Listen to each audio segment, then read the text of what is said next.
Oke, jadi nggak ada yang ini ya, nggak ada yang pro pemerintah. Jadinya saya bisa ngejelek-jelekin pemerintah. Gak ikutan ya. Ikutan. Dit Hai ya. Jadi sekarang saya lagi sama Mas Rian, sama enggak deng, sorry cewek duluan. Cewek. Jadi sekarang saya lagi sama Kak Dinda. Dinda di sini. Dinda D-nya Dubai sama kayak saya. Iya, Gue si Dandi benar. D-nya Dubai. Kalau kamu nggak ada nama Dubai. Mas Saya Rian nggak berarti ada. apanya yang Dubai? Rian Syah Sarjah.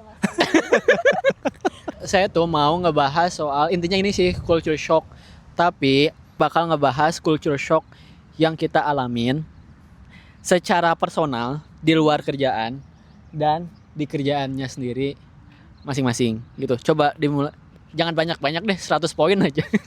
Di luar pekerjaan, yang pertama itu makanan personally. Kenapa tuh makanan? Makanan di sini jujur sampai sekarang 1 tahun lebih di sini aku belum bisa menikmatin banget. Mostly jenis makanan di sini tuh Indian, Arabik, yang mana itu bumbunya rempah-rempahnya kuat Lebih banget. strong ya? Maksudnya nggak suka sama orang India? Jangan. Nggak boleh gitu. Tepatnya ini sih orang-orangnya, karena kita datang ke Dubai itu beda-beda suku, beda negara ya. Jadi tiap-tiap negara punya ininya masing-masing gitu. Sebeda apa sih sama orang Indonesia? Karena pada akhirnya contohnya Jakarta aja. Saya tuh walaupun misalkan memang belum pernah kerja di Jakarta, tapi pas saya tinggal di Puncak 2 minggu sekali ke Jakarta cuman buat foto-foto. Dan saya seneng banget sama Jakarta gitu. Jadi saya bisa nyimpulin kerja di Jakarta dan hidup di Jakarta kayak gimana. Itu kan kayak orang dari suku mana di Indonesia ya, terus dari daerah mana kan.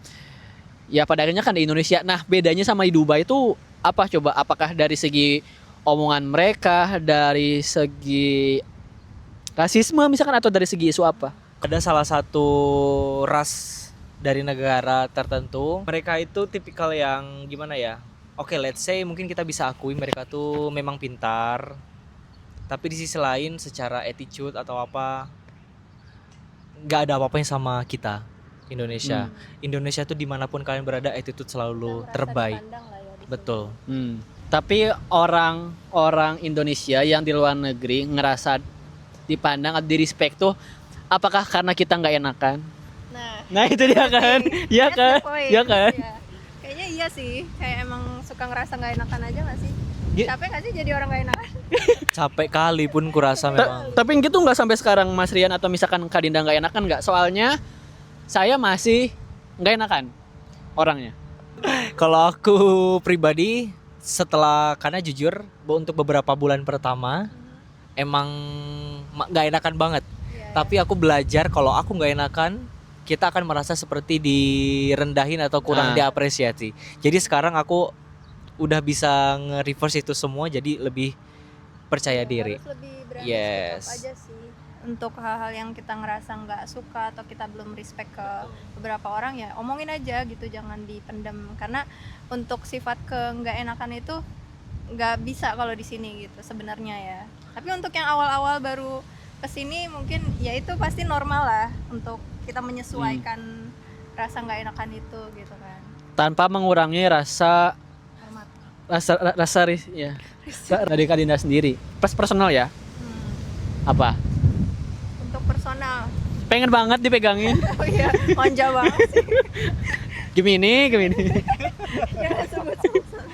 Oke. Nanti orang makin benci sama saya. Oh emang udah ada yang benci? Aku lebih ngerasa kita lebih di respect-nya di sini, terutama untuk Asian gitu loh. Untuk Indonesia, Filipina, atau ya kita sesama Asia lebih di respect gitu sama orang-orang mereka. Karena apa ya, itu tadi mungkin kita punya sifat yang nggak enakan, kita punya sifat yang terlalu santun atau sopan gitu kan. Soal Juga cuaca gitu.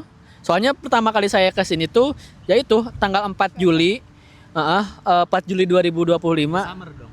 Udah summer, itu hari besoknya itu 48 derajat jam 8 pagi. aku datang pas winter sih, Sama, aku Desember. juga di Januari. Iya. Dan kalian tahu, aku pada saat itu kebetulan lagi ini bajunya guys, Prepare ya, ini prepare. Oh itu baju pertama? ini bajunya yang aku pakai. Berarti belum dicuci Yang wawancara selama 2 tahun. Kebetulan pada saat itu Januari, di mana di Dubai itu winter ya. Iya, winter. Dan pikiran aku ketika di Dubai ini, maksudnya ini kan negara Middle East nih, gurun pasir. Aku kira tidak akan ada yang namanya winter. Jadi kayak whole years itu Iya, summer. Nah, Jadi udah aku pakai PD aja. Kebetulan bajunya ini 2. Setelah aku landing di airport, keluar dari bangunan, aku langsung mikir ini apaan kok dingin banget. oke. Waktu itu tuh kalau nggak salah 12 derajat suhunya. Gila. Kayak Bromo berarti. Saya tuh nggak ngomongin orang. Ngomongin orang tapi ngomongin Tapi ngomongin pemerintah ya. Bagus banget. pemerintah. Bagus banget. Kalau misalkan saya bakal mention soal hal lain. Ini justru bagus culture shocknya. Kotanya teratur banget. Aduh, kayak sesimpel nih. Kalau misalkan lampu merah nih, lampu merah. Nah, kalau di Indonesia lampu kuning itu artinya kan melaju lebih cepat. Nah, kalau misalkan di sini tuh, Hati-hati. iya, memang hati-hati. Cuman kan kalau di Indonesia, kalau kuning tuh malah makin digas. Oh, Ya nggak sih? Ya nggak sih? Soalnya saya gitu.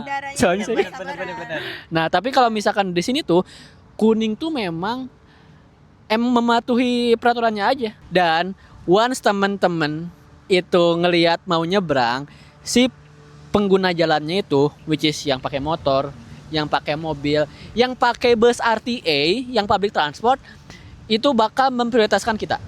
Betul. Gitu. Itu sih hal kecil mungkin yang kadang enggak orang notice, mungkin karena mereka belum pernah di Jakarta atau apa, tapi karena sebagai perbandingan. Aduh. Merekanya yang nungguin kita untuk nyeberang gitu loh, kayak Yes. Emang ada aja yang nyerobot antrian atau apa. Cuman most of the time kalau misalkan ada orang yang nyerobot antrian, itu pasti ditegur. Dan pasti ditegurnya itu bukan sama petugasnya. Kalau misalkan di Sesama. Indonesia karena nggak enakan, ada yang nyerobot terus kita nggak enak buat negur, itu kan pasti males kan. Tapi itu tuh mungkin karena di sini orangnya yang tadi soal culture shock, orang-orang lebih straight to the point. Saya nggak bilang orang-orang di sini tuh lebih keras atau apa, tapi faktanya straight to the point gitu aja. Kalau lo ya emang nggak boleh nyerobot, itu. Menurut saya sih di situ peraturan yang strict banget, which is bagus, yang ngebuat Dubai, Uni Emirat Arab jadi salah satu kota teraman di dunia, walaupun 200 plus nationality. Betul Di sekali. sini tuh. Itu sih menurut saya teratur banget kotanya. benar. Yang kita sebagai orang Indonesia yang kadang masih ada jalan tikusnya atau apanya, itu jadi disiplin. Gue sih lebih kangen ke motoran ya. Oh iya Naik beat bertiga nggak sih? Cabe-cabean. Enggak, aku emang di sana di Jakarta emang kayak sering motoran kemana-mana tuh sendiri, spend time-nya tuh kemana-mana ya motoran sendiri aja gitu kan. Kalau di sini ya di Dubai mereka kan ngizinin yang bermotor itu untuk yang kendaraan yang besar ya gitu, untuk motor-motor yang besar. Kurir gitu ya. Kurir ya. Itulah. Jadi Nggak kalau ada di motor sini- Scoopy Mio Karbu gitu Iya, jadi yang harus diselah dulu. ya, gak ada yang perjuangan motor-motor mogok kayak gitu-gitu loh ya. Ya seneng aja gitu motoran pakai earphone terus denger musik udah jalan kayak sepanjang jalan. Musik yang di play musik apa? Nah itu membahas kehidupan lagi nih. JJ. Kadang juga jedak-jeduk ya, gitu. Nggak JJ nggak 6. Iya dong. Apaan tuh? Nggak asik. Gak sih. Kan 6 Ya Allah, ya Allah. Nah tadi kan soal Mas Rian, kalau misalkan di Indonesia ada jalan tikus, gitu kan. Nah, sama saya bakal langsung dibahas soal karir juga. Yang sebenarnya udah sempet kami mention, saya sama Kak Amel di video minggu kemarin.